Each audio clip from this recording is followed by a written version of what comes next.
pagi, jumpa lagi di Berita Padang bersama saya Afrin Meriana. Sejumlah berita aktual dan menarik akan kami sajikan untuk Anda. Berikut 3 berita utama pagi ini.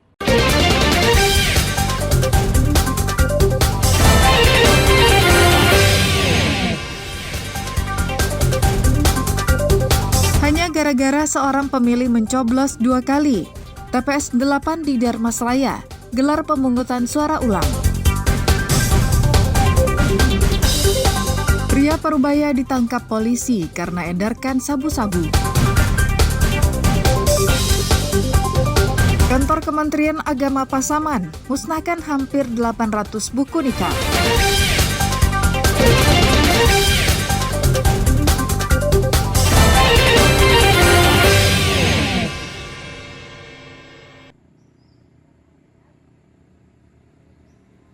Sebuah rumah di desa Cubada Air Pariaman tertimbun material longsor tebing di belakang rumah pada Senin subuh.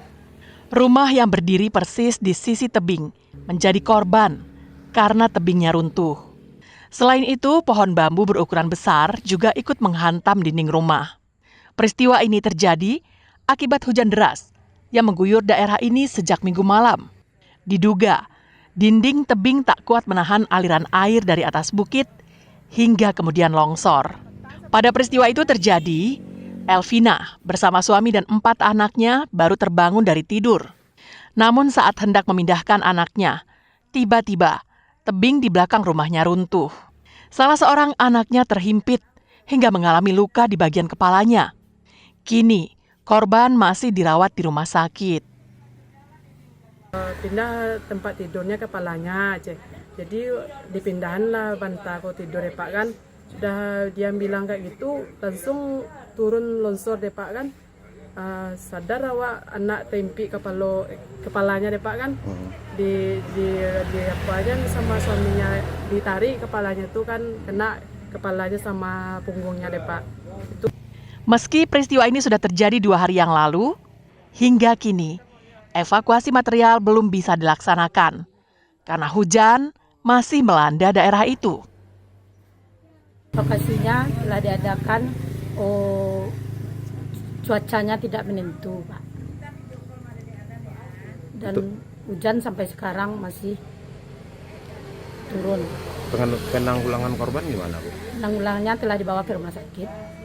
Untuk korban lainnya? Korban lainnya telah difungsikan ke tempat lain. Warga diharapkan untuk tetap waspada, karena berdasarkan analisa yang dilakukan BMKG, sebagian besar daerah di Sumatera Barat akan dilanda hujan dengan intensitas tinggi dan angin kencang hingga beberapa hari ke depan. Eki Rafki melaporkan dari Pariaman.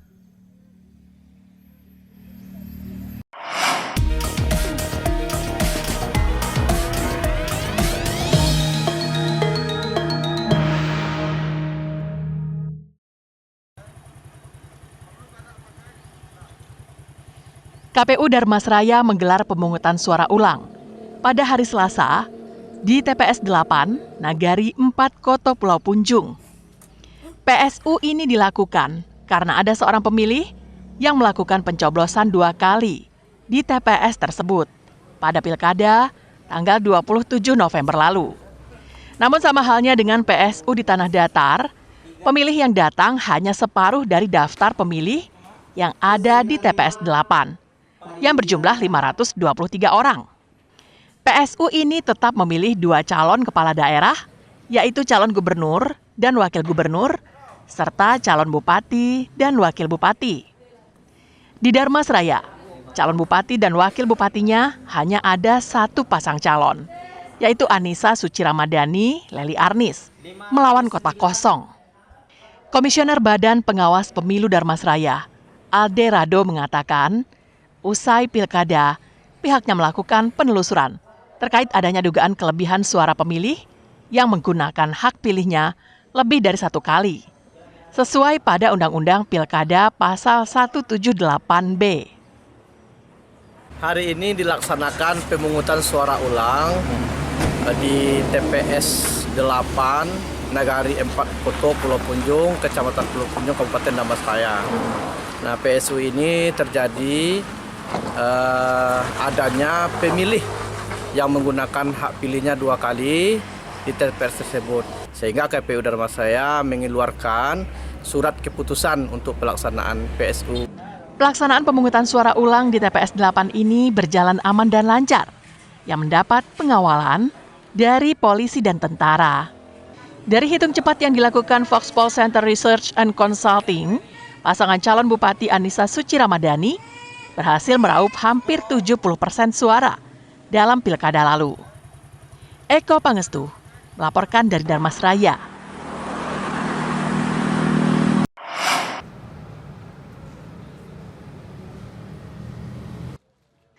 Pelaksanaan pemilihan serentak nasional atau pemilihan wali kota dan wakil wali kota Payakumbuh diwarnai dengan isu dugaan politik uang.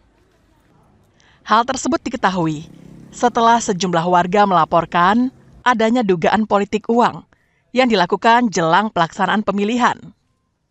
Selain warga sebagai pelapor dan sejumlah saksi, juga terlihat hadir tim kuasa hukum salah satu pasangan calon untuk mendampingi warga yang melapor ke Bawaslu Payakumbuh. Untuk menguatkan laporannya secara hukum, pelapor menyerahkan bukti-bukti berupa rekaman video pemberian uang, serta menghadirkan saksi yang merupakan penerima politik uang.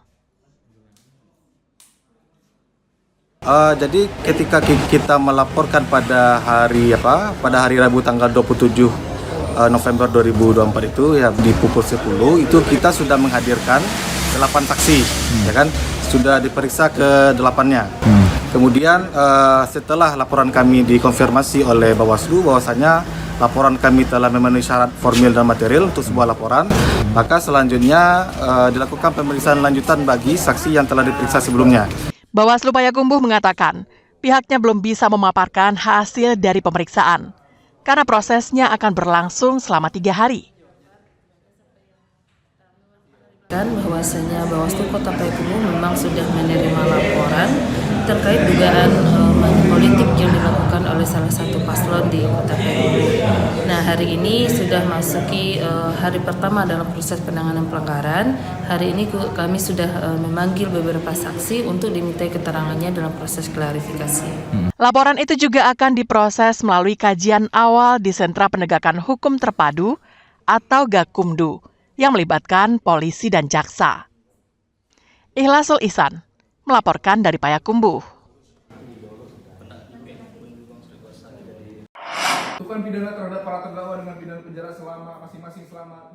7 ASN di Pariaman yang melakukan pelanggaran pidana pilkada dituntut jaksa dengan hukuman 5 bulan penjara serta denda 2 juta rupiah. Hal itu dibacakan jaksa pada sidang lanjutan pelanggaran pidana pilkada di Pengadilan Negeri Pariaman dengan terdakwa 7 ASN yang mengabdi di lingkungan pemerintah Kota Pariaman.